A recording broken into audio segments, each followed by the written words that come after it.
CNN News 18 as we're learning of panic in Pakistan after TTP threat of attacking Pakistan's urban centres. Now, after threats, Lahore's security has been beefed up and more checkpoints, drone surveillance points have been put up.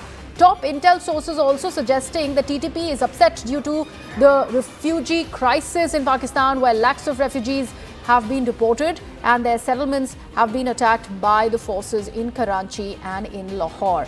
To understand that better and for this mega exclusive, we are now joined by a colleague Anand Narasimhan from the CNN News 18 newsroom. Anand, what does this mean for the volatility that Pakistan is seeing currently vis-a-vis TTP? Good afternoon, Griha, and to our viewers. Now, there are multiple layers to this story. On the one hand, there is a tussle between the civilian establishment and also the military, and within the military too, as Asim Munir is trying to eye for another extension, an extension that sets him on the perch of Field Marshal and in control of proceedings quasi for the next 4 years.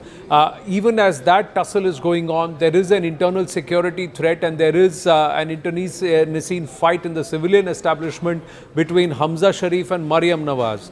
There was also, if viewers recollect, recently we had put out the fact that Maryam Nawaz has swiftly changed her entire security detail, fearing security threat and leakage in terms of confidential information about her movements, etc. The jihadi tanzeems led by the Lashkar were planning a big meeting. That has now been cancelled because they fear attacks by the Tehreek-e-Taliban Pakistan. There are thousands of Afghan refugees who are being forced back into Afghanistan by the Pakistani military. The entire Khyber Pakhtunkhwa is in turmoil. There was problem at the Torkham region over the weekend. So there is a lot of angst among the Afghans, even as the Baloch are mounting up the intensity of their attacks.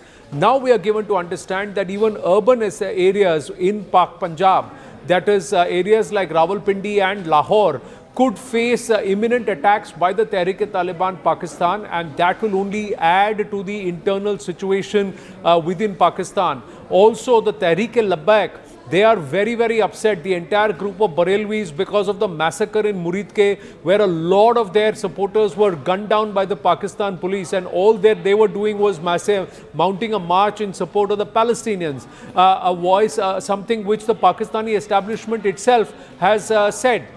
So they had asked कि गोली क्यों चला रहे हो और किसके कहने पे चला रहे हो. So there is also some level of support within otherwise warring and competing groups to help each other to try and bring to account the Pakistani police and the Pakistani military. That creates a huge internal security situation, and the Tehreek-e-Taliban Pakistan may just strike right at the heart of the military establishment, that is Rawalpindi, or even at the Sunni Punjabi political headquarters, that is Lahore, and that may also pose a challenge to some of the Pakistani tanzeems, saying we can strike at will.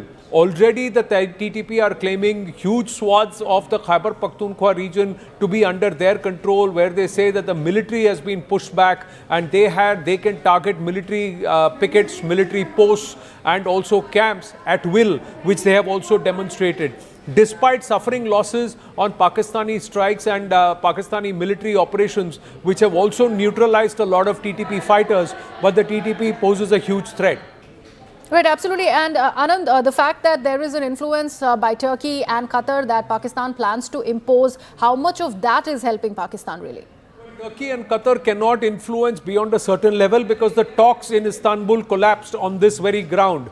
The Afghan Taliban has refused. They have flatly said that the TTP is operating in Khyber Pakhtunkhwa region of Pakistan. They are not in Afghanistan and don't expect us to do anything. And this will be their stated position. Pakistan actually being given a taste of its own medicine, because that's the kind of attitude the Pakistanis have had with Bharat all this while they harbored these terror tanzeems and these outfits, and they said, oh, there is nobody in our backyard, they're all operating in your territory. This language that the Pakistanis try to use with Bharat is coming back to bite them, because the Afghan Taliban seem to be using the same playbook. The other part is that the ties between the TTP and the Afghans is very, very deep.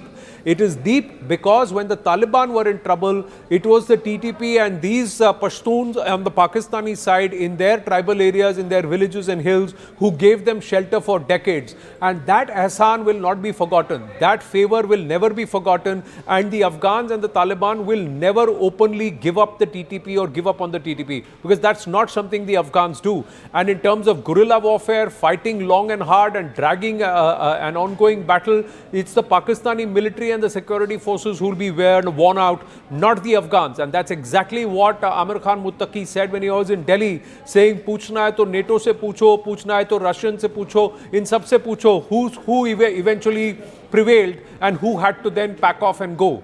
So that's exactly the warning that's been cited to the Pakistanis too. Well, Anand, thank you so much for that perspective and that exclusive news break.